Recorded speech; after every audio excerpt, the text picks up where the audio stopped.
All right, we'll do some questions.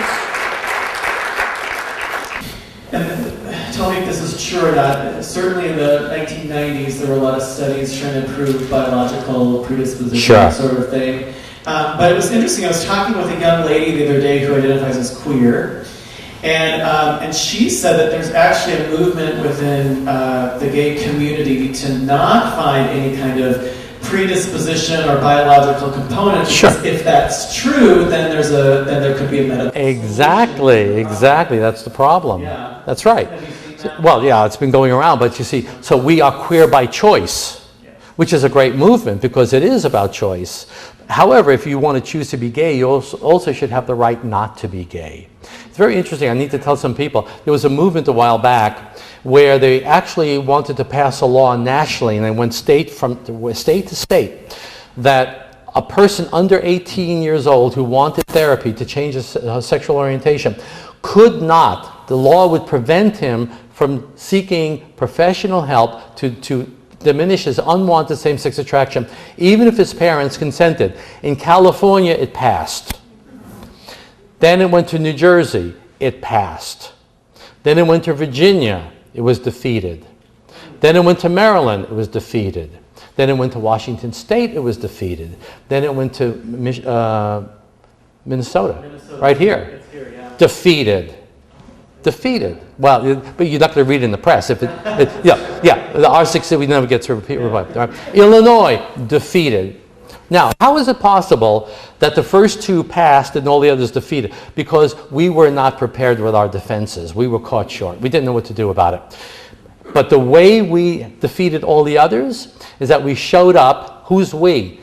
People who came out of homosexuality, and individuals went before the state legislature and said, I was once homosexual and I changed. I was once sexually molested and that was the creation of my homosexuality. And when I resolved that trauma, my homosexuality disappeared. I have the right to do that, and other young people have the right to do that. And it's been defeated ever since. So it's good to know. Good to know. Yeah. You said you were skipping over the female homosexuality. Could you talk about that? Sure, real quickly. Okay. See, now, again, this might, the boy has an additional developmental task that the girl doesn't have to do. The girl is primarily identified with the mother. So if she maintains her identification with the mother, her femininity will be built in. It comes with the identification. The boy has to do the additional step of disidentifying with the mother and bonding with the father. And that might explain why there is more male homosexuality, because as Stoller said, masculinity is an achievement. And some people say the ratio between lesbianism and male homosexuality is 5 to 1, 7 to 1, 11 to 1. We're not too sure, but we know there's much more male homosexuality than lesbianism. So let's look at why would a female become lesbian. You have three basic causes. One is the very earliest infantile attachment with the mother, where the mother is going through a period of stress, so she attunes to the baby and then she disattunes, and then attunes and disattunes. The baby feels connected, not connected, abandoned, and then reconnected, and then so if this goes back and forth, the child just shuts down as a defense. It's called dissociation. It's an infantile defense against affect dysregulation, dissociation, zoning out. Okay, so that emotional connection with the mother is just shut down. And then she grows up, and this is the kind of cases where, oh, I thought I was heterosexual, and suddenly I met this girl, and it was like crazy glue. It's like, that's it. We were fused together. It's as if all these early maternal, deep, affectional identification needs were suppressed, and now they get refocused onto this other person. So that's the first type. The second type is the more masculine kind of lesbian. And this is the girl who disidentified with the mother and bonded with the father. In other words, she did what the boy is supposed to do, disidentify with the mother and bond with the father. But why would a girl do this? In certain family situations, you have a very passive, inadequate mother. And the girl sees the mother as passive, inadequate, and the father as salient and charismatic. And he's the guy that gives me the love and attention. And if I stay with mother, mother is weak. Femininity is weakness. If the father is abusive to the mother, that's even more so. So femininity is seen as a negative. And so she, in fantasy, identifies as daddy's little boy. And she assumes a masculine identification. Now sometimes you'll get that masculine type with the first type, which is a more passive, docile type of lesbian. I know we're speaking in generalities, but this is basically what we're talking about. The third type is where you have a girl who is sexually molested. And that is not really a true lesbianism. That is a heterophobia. She had some painful, frightening experiences with men sexually, and so she regresses to lesbianism as a comfort zone. That usually has the best prognosis because it's not about deep emotional needs unmet, and it's not about gender identity. It's basically a phobia. So those are basically the three categories you have. To make things complicated, you can have one person with 2 or even 3 of those qualities. So it's hard to separate, but that's basically what you have. I'd like to know what would be a hard and fast number to use when we talk about the percentage of your counseling that results in complete reparative. Right. Like what are the rate of cure? Well, for the longest period of time, we used to say a third, a third, a third. A third, no change. A third, significant improvement. A third, cure. And when we say cure, it doesn't mean that they'll never, ever have a homosexual thought or feeling again, but it's a passing, it's something that they can understand and dismiss. As one person once said, it's like a little gnat that buzzes around I can just get rid of. Now, we used to say for the longest period of time, a third, a third, a third. But our therapy is becoming more effective in the last 5 years. And we're developing because remember, it's a clinic that is only dedicated to men and women, mostly men, with unwanted same-sex attraction. So we have 135 ongoing cases. Every week, we have 135 sessions with mostly young men who do not want to be homosexual. So this is all we focus on. It's a staff of 7 therapists, myself, and 5 male therapists and 1 woman working with the lesbian. We think that the women should work with the lesbian should work with the mother, feminine, and the male should work with the male therapist for the father issues, the bonding and the mentoring dimension. Okay, we have better results than we've ever gotten before. In fact, we feel so confident that we now have initiated last year a pre-test and a post-test. We assess in the beginning the homosexual level, and at the end the level of homosexuality, and we expect to see a significant reduction. I can tell you, as a clinical director, when we do staff meetings, if a client is not experiencing, according to the client, not the therapist, but the client himself is reporting a significant reduction in same-sex attraction. If that's not happening within a couple of months, then the therapist is doing something wrong, he's missing something, or there are extenuating circumstances with this client.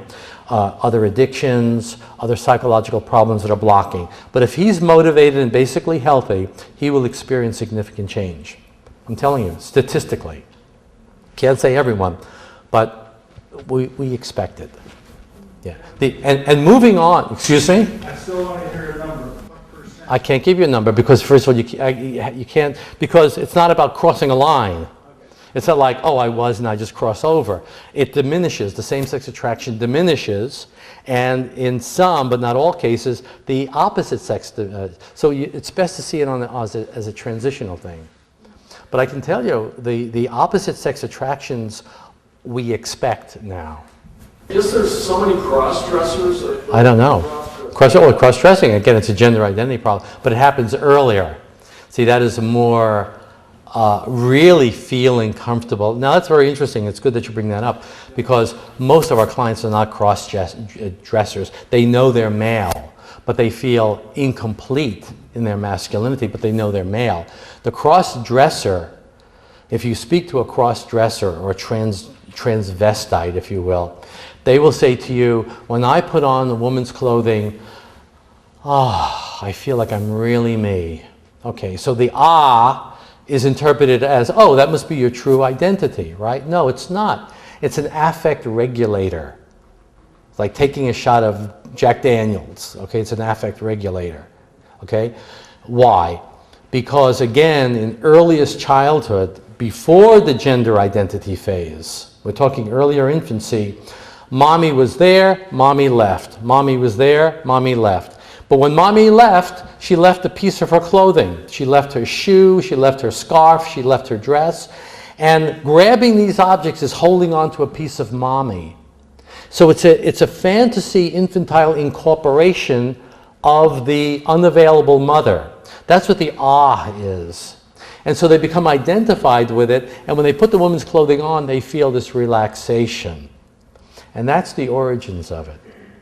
Yeah. Yes. I have two questions, and they're sort of unrelated.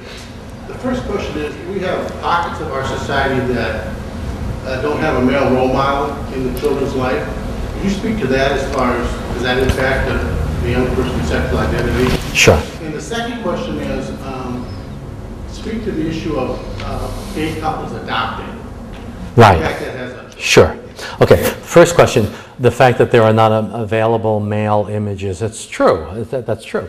But again, you know, it's not about the masculinity of the father. The little boy doesn't need a very masculine father. Even if the father is very effeminate or is not conventionally masculine in his stereotypic behavior, the boy is going to perceive him as masculine anyway. So that's not the problem. What the problem is the emotional attachment. If the boy can attach to the father, he will see the father as, I mean, the boy just sees male, female at that point. He's not going to be that discriminating. So that is not the problem. It's about emotional attachment. But it is true that we're losing sight of the gender differences, especially masculinity. And that becomes a problem for what we call the at-risk child. Most children wouldn't be affected by it, but the one who is fragile needs a strong male role model. This is another issue that gets away from homosexuality, but the adolescent male needs a father figure, because when he reaches a certain point and the masculine hormones kick in, he's not going to listen to his mother. He's not going to be intimidated by his mother. He needs a father figure that can teach him. Again, the superego. Freud said the father is the reality principle. The father teaches the child about reality. The mother is, you know, unconditionally loving, but the father is conditionally approving. The second point is, again, the American Psychological Association says children who are raised by gays and lesbians are not negatively affected than any other parenting couple. That's not true. When you read the literature, in fact, I read one article way back when this first came up, and it showed that children raised by gays are 50% more likely, twice as much, more likely, not 50 times, 50% more likely to identify as gay themselves. Well, according to the American Psychological Association, that's not a problem. It's just, so you're assuming that it's not a problem. But we do see that children raised by gays have lower self-esteem, they're less achievement-oriented, they're less academic, they do not feel they can fit in with their peers as much, because when you become a teenager, you want to bring your friends to the house. And that's when it becomes embarrassing to introduce you to fathers, to daddies, and to mommies, and whatever else. So there are many consequences to the child who is raised by the gay. But again, APA wants to deny all this. Yes? Right here. Hopefully this is getting better, but it seems like the church has made this the high holy sin. Right. And how has that affected the gay community, and what do we need to do better in order to be effective in ministering to? Well, I think that the church has to move in the direction of providing healing. And it's not about approving or disapproving. You know, I think we go with the extreme. Is it good, is it bad? Should we condemn, or is it a sin or not a sin? Well, if it's biblical, it's clearly not in God's design. The bodies don't match. There's no way you can justify homosexuality as normal and natural. Not physiologically, not anatomically, not psychologically. There's no way. Okay, so what do? So we say, okay, we love you, but you got a problem. And here's an invitation. It's an invitation to work on the problem. That's all we can do. We love you, we accept you. We cannot accept your gay identity, because the assumptions that are built into a gay identity as normal and natural and equal to heterosexuality is just not true. Not only is it not true biblically, it's not true psychologically, it's not true scientifically. So we're not talking about that. That is not acceptable. But we accept you as a person, and we have a ministry here for your consideration. That's all we can do. And really to educate. Yeah. Sarah. Tell me about the classic triadic relationships with mothers. The roles I of didn't hear a word. Can you what? Talking about the classic triadic the relationship. roles of mothers and fathers. I mean, I know that there are mothers and fathers here, so how? I would imagine that would bring a lot of guilt and shame on them. And so, what would your response be to? I don't think, I've given this presentation to many, many audiences, many thousands of people, okay? And I've never had any parent come up to me and say, how dare you say, not at all. It's information. It's for them to consider, hey, can I relate to this? Does this fit my family pattern? To what extent does it fit my family pattern? I mean, look, I'm a father. I'm sure I have made mistakes. Maybe someday my son will come to me and say, Dad, you know, if you had only blah, blah, blah, blah. I'll go, hey, I'm learning. Is that right? Did I do that? Okay, what can I do to make it better? How can I help you? That should be the response. I didn't intend to do harm. If I did, what can we do now? That should be the attitude, I think. Right here. How has the law in California affected your clinic? Thanks for asking. How did the law in California affect my clinic? Well, luckily we have it on appeal. We have it on appeal because we are being defended by, I don't remember who. So it's funny when you don't have to pay for it, you don't remember, you know? Herbie Solomon, yeah, that's right. No, Liberty Counsel, and they're doing it free, and they're doing a great job. And it's on appeal, and in New Jersey it's on appeal. Let me give you an example of how timid and how wimpy my profession is.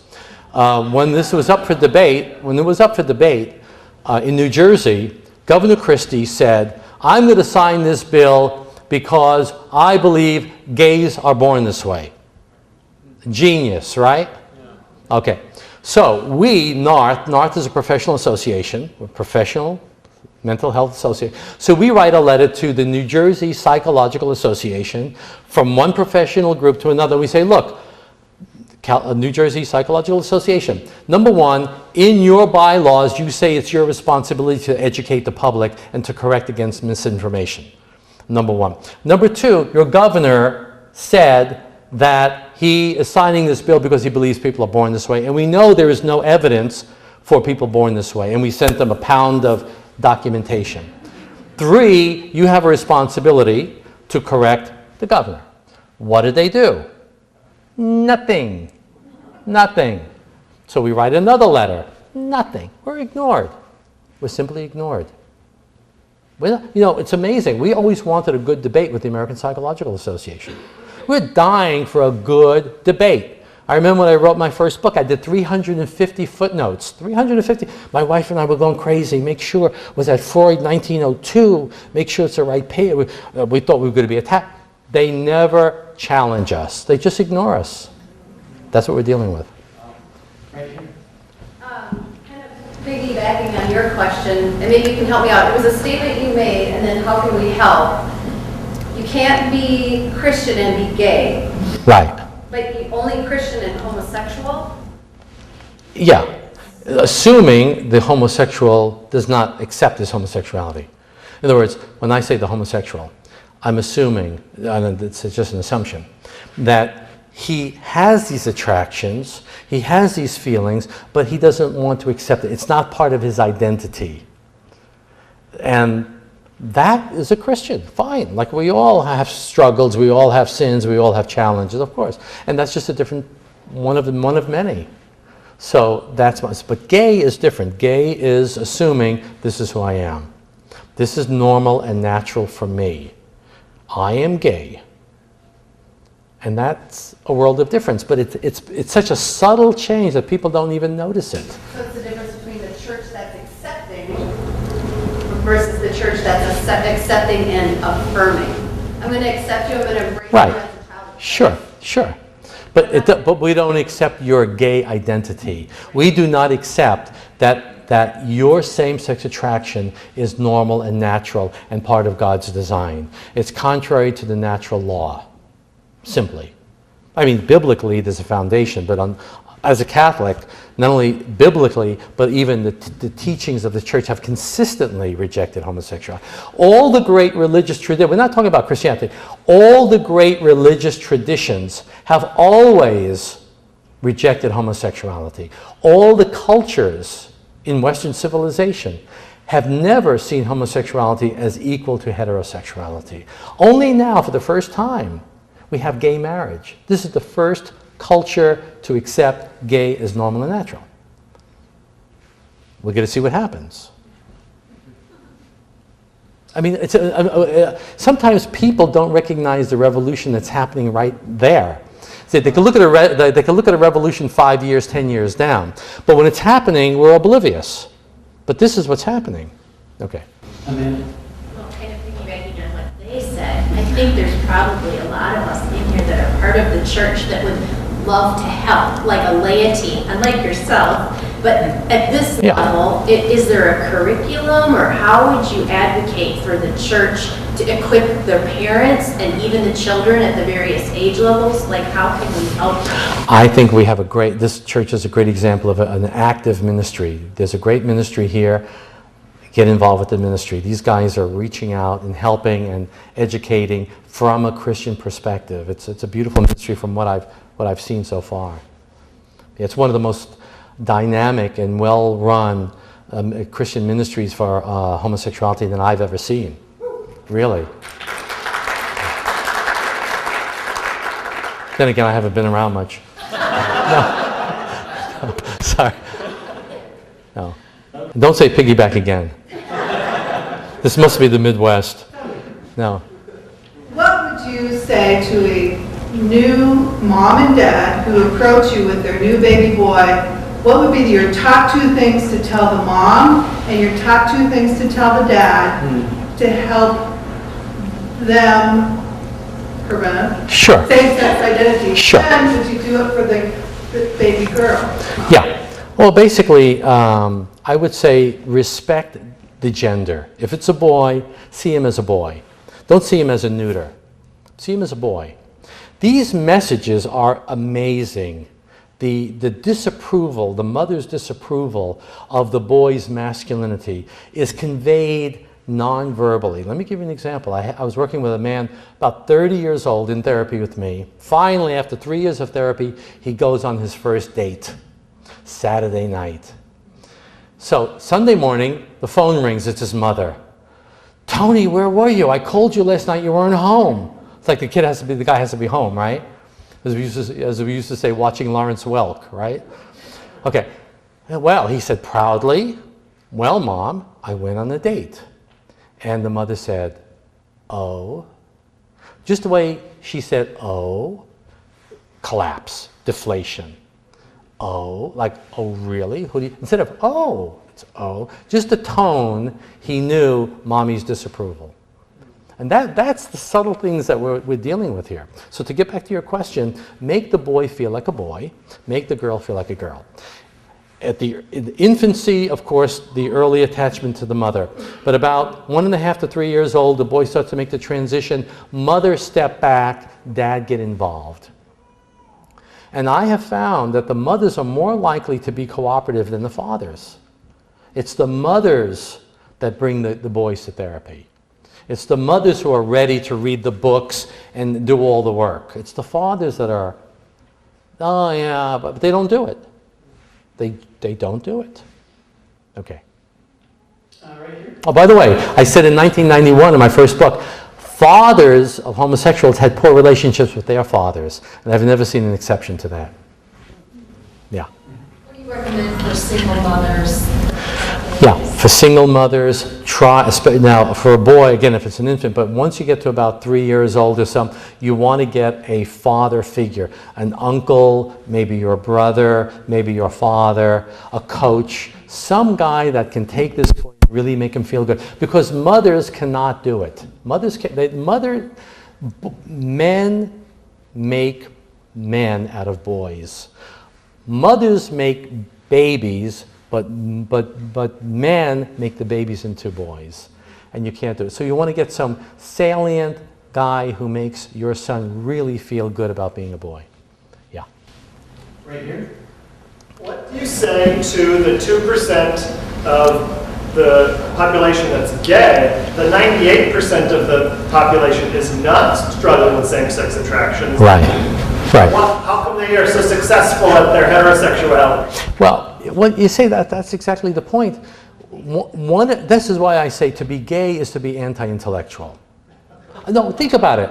Because to be gay, you have to not ask why.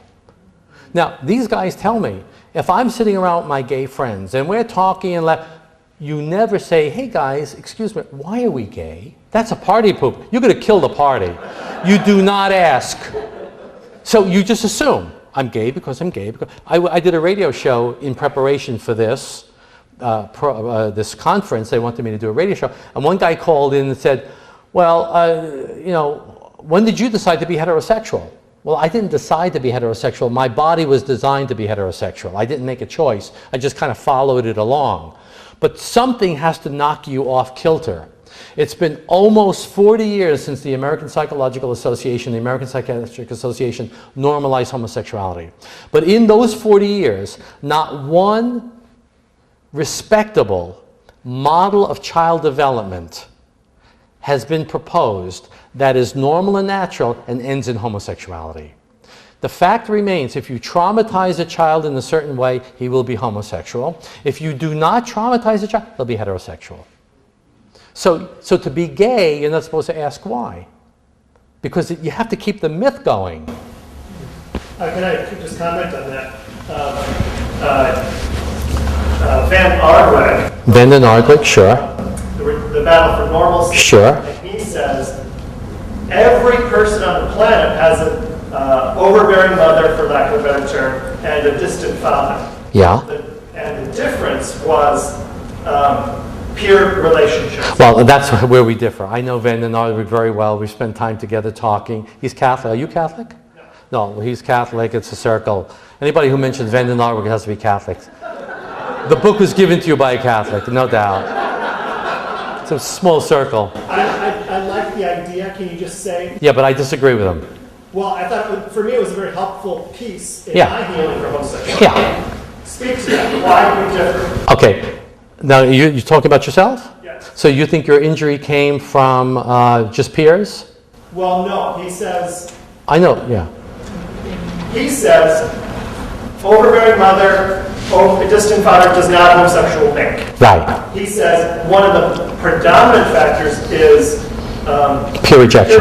Peer rejection. And I would say that was very close to and similar to and explained very well my struggle with that. Of course.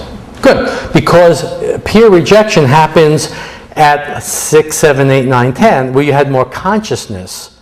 But do you have a fond memory of your relationship with your father?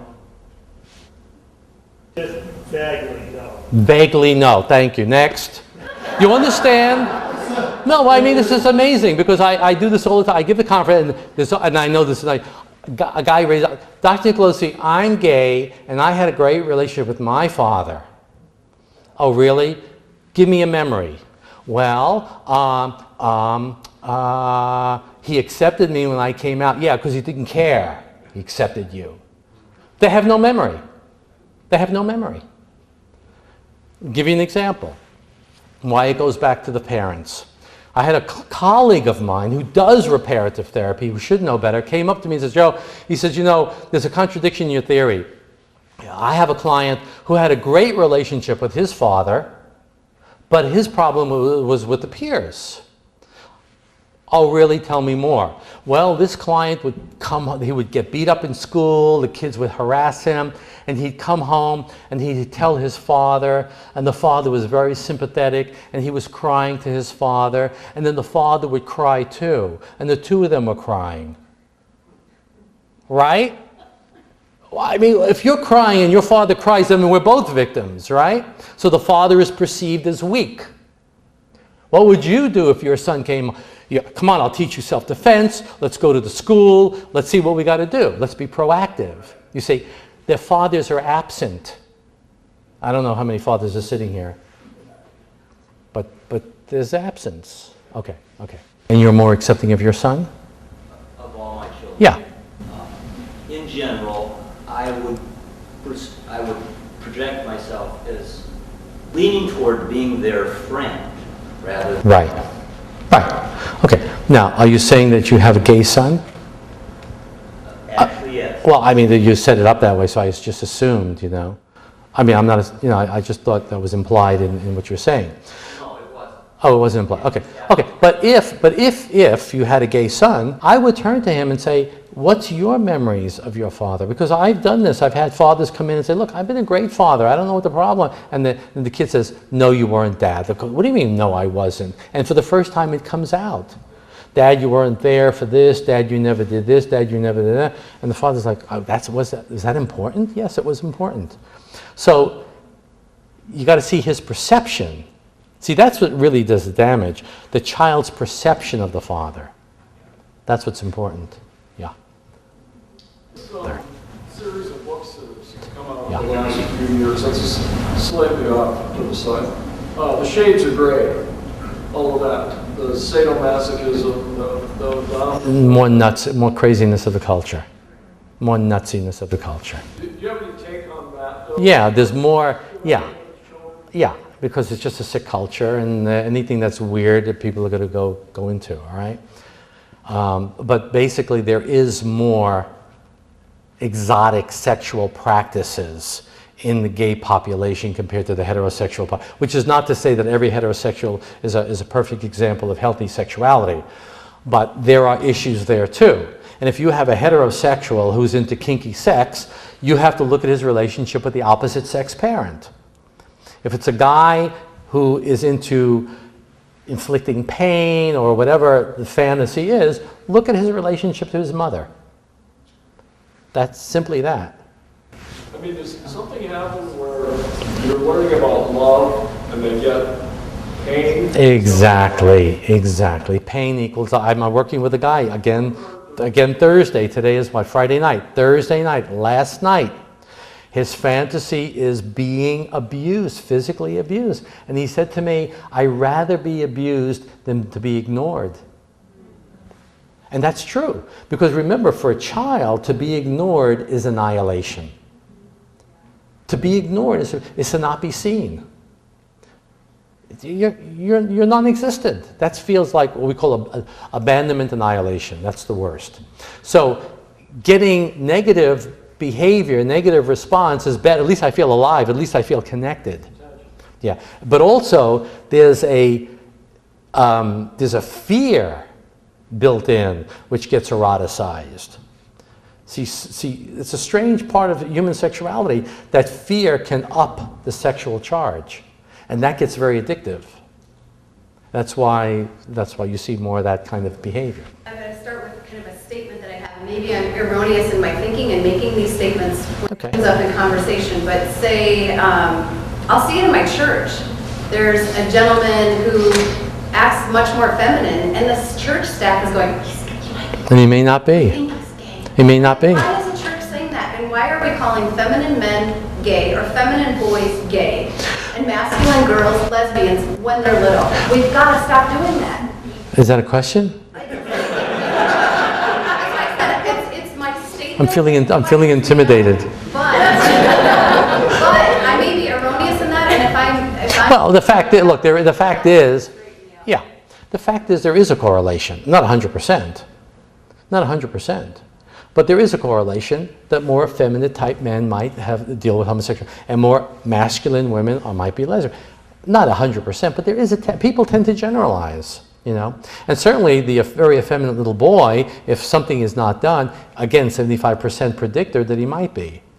So again, we can't judge people. We don't know what people. I remember a man who was very effeminate, and I thought that any week he was going to tell me that he was dealing with homosexuality. Never. He was having marital problems, he loved his wife, he loved his kids, he was very effeminate, but he was heterosexual. So you can't always, this is not an exact science. Right, are we doing a disservice? Well, we might be doing a disservice. Yeah, we might be doing a disservice, absolutely. Especially for the boy, because if we start treating him that way, then he's going to internalize that, oh, I must be. I can't tell you how many teenagers are coming to us that really have no homosexual problem. But they did something or engaged in something or experienced or felt something, and then when they told their teacher or their who knows who, oh, you're gay. No, you're gay. And it sticks. And that's a simple answer to this problem.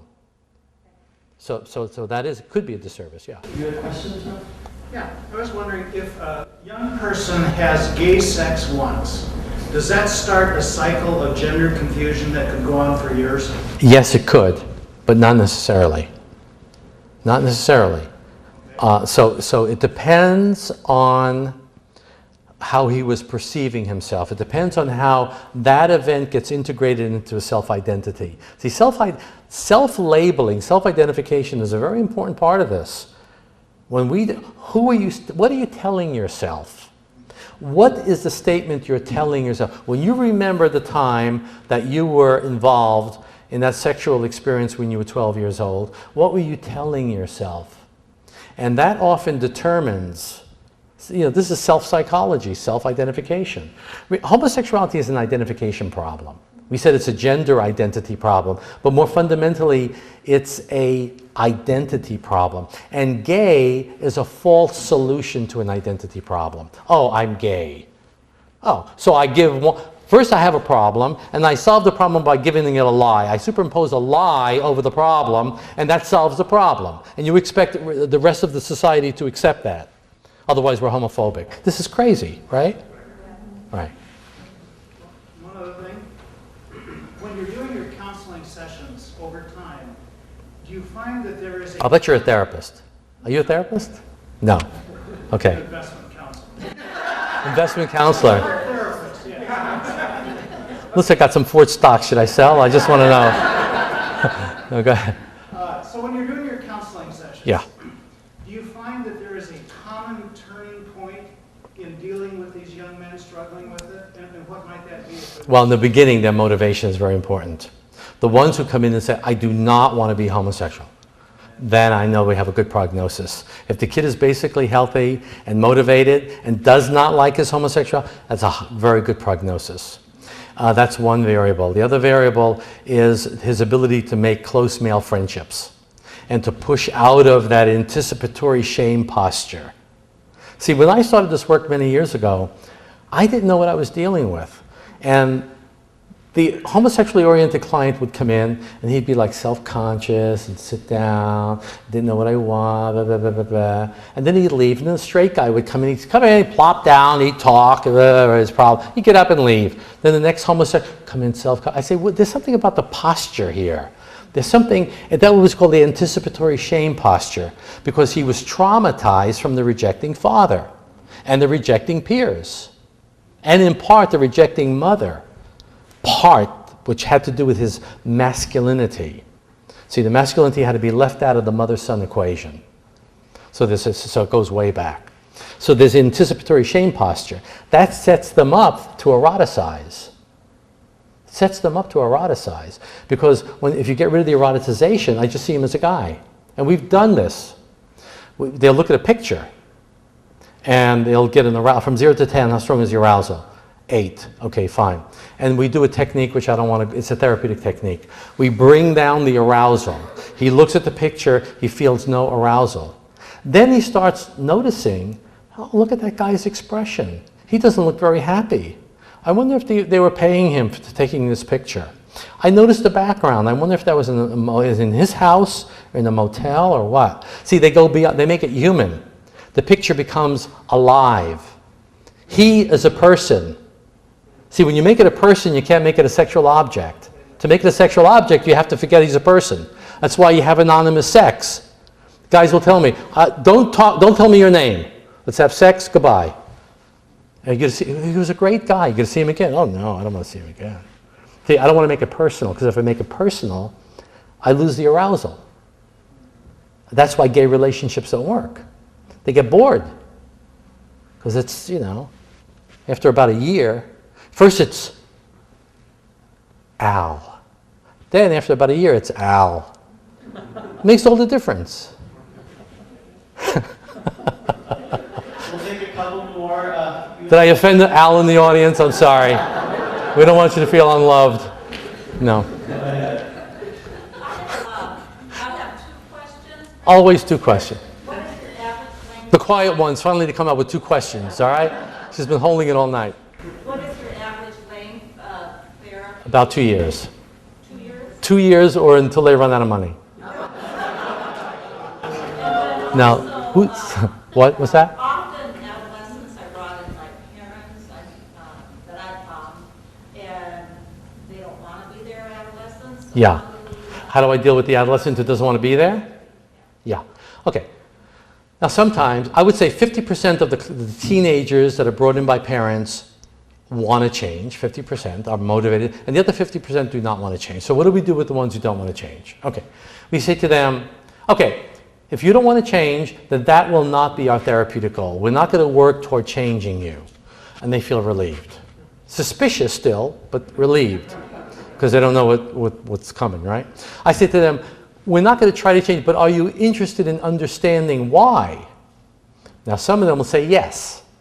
Because if we start investigating why, then we start to break down the illusion. Because homosexuality is an illusion. So if they begin to realize what's behind it, then that might motivate them to change. Now, if they say, I don't even want to understand why. I'm gay because I'm gay and I don't want to change. So then what do we say? We say, are you willing to work on other problems besides your homosexuality? And a lot of them will say, yes. They'll say, I want to deal with my rejection at school from guys, or I want to deal with my parents. And so we have something to work with, and we could develop an alliance. Then if they say, no, I have no problems, then what do we say? I say, but wait a minute, I'm your problem because you don't want to be here, right? And they go, right. Okay, so let's talk about how I'm a problem to you. Tell me how, well, I'm angry, I don't want to be here. Of course you don't want to be here. Sure, you know, I'm developing a rapport. You see what I'm saying? So we get a foot in the door.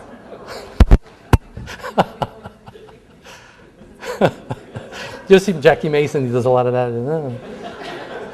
It's in New York. Right here. You talked a little bit about the failure of male couples.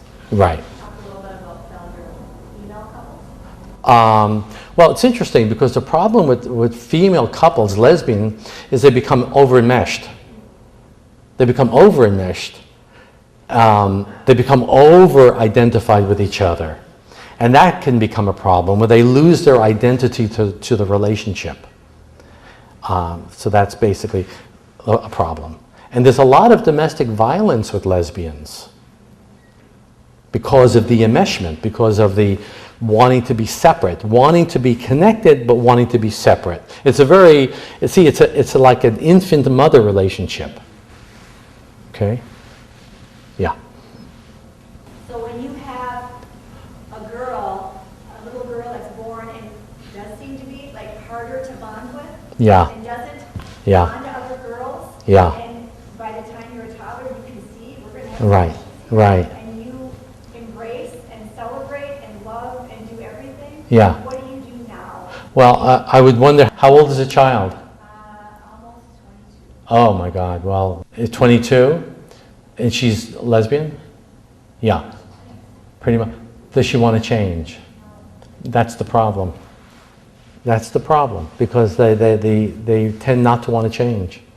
Actually, we have more males that want to change than females. And why that is, I'm not so sure, because with the male it's more of a sexual, impersonal. But with the lesbian it's more relational. And they don't want to give up the relationship. It's difficult. Do you have anything to say with how that, why so, I mean, at the very beginning? Yeah. Well, again, I would, again, this is not about blame. Not about, but to understand, were you, or not make it personal, sometimes the mother was going through an emotional crisis when the girl was very young. And the emotional crisis, marital problem or something, where the mother could not maintain that ongoing attunement. she was preoccupied by her problems. So she would tune in, and then a thought would come and she would just disconnect. And then she'd go back to the baby, and then she'd disconnect. And there was this, what they call an insecure attachment. And that left the child feeling unconnected. I don't want to say loved, unconnected. And that need gets fulfilled later on.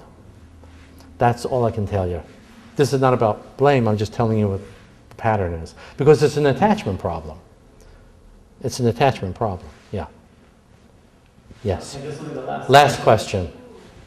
Make it good. Yeah. Have you seen cases where, I'm thinking specifically of lesbianism because it's so complicated, where people really reject their feminine identity later in life and develop, you know, feelings More masculine? towards other women, or reject Right. one identity versus the other? And So in later life they reject their... I mean, you were talking a lot about infancy Right. and childhood, and then a lot stems from that, but have you seen cases where, you know, in teen years or even in the 20s, where someone shifts from having heterosexual attractions to homosexual attractions because of either events in their life or... Of course, yeah. You'll actually see that more with lesbian. You'll actually see it. Very rarely do we have our male clients remembering being attracted to girls. Now, in the course of therapy, when they first come in, they don't remember because they repress it. But as they diminish their homosexuality, increase their opposite sex attraction, they begin to spontaneously recall liking little girls when they were kids, which they completely blotted out. See, that goes to what we call the narrative, the story you're telling yourself. That's why the gay identity is so destructive. It's really a psychological hijacking because the person redefines their history. You have a political ideology superimposed on your personal history, and you remember or not remember depending on what your narrative is today. Like the guy who said, I knew I was gay when I was 7. What was it? Well, I wish I was him. That turns everything around. So you will get a female who around late teens, early 20s will suddenly realize that she is a lesbian. She might have liked guys, but now when she develops a close attachment to a particular woman, it's very intense. It's as if the early attachment was suppressed. The need for that close, deep affection was suppressed. And now in this relationship it comes up. And why she would want to assume more masculine behavior would tell me that she's searching for identity. It's just a search for identity. She thinks she should be this way, or who knows, you know, maybe she'll get more lesbian. They might be attracted to the masculine type, I don't know. Yeah, okay, so that's it? That's it, thank you. Thank you very much, thank you. Thank you. Okay, thank you.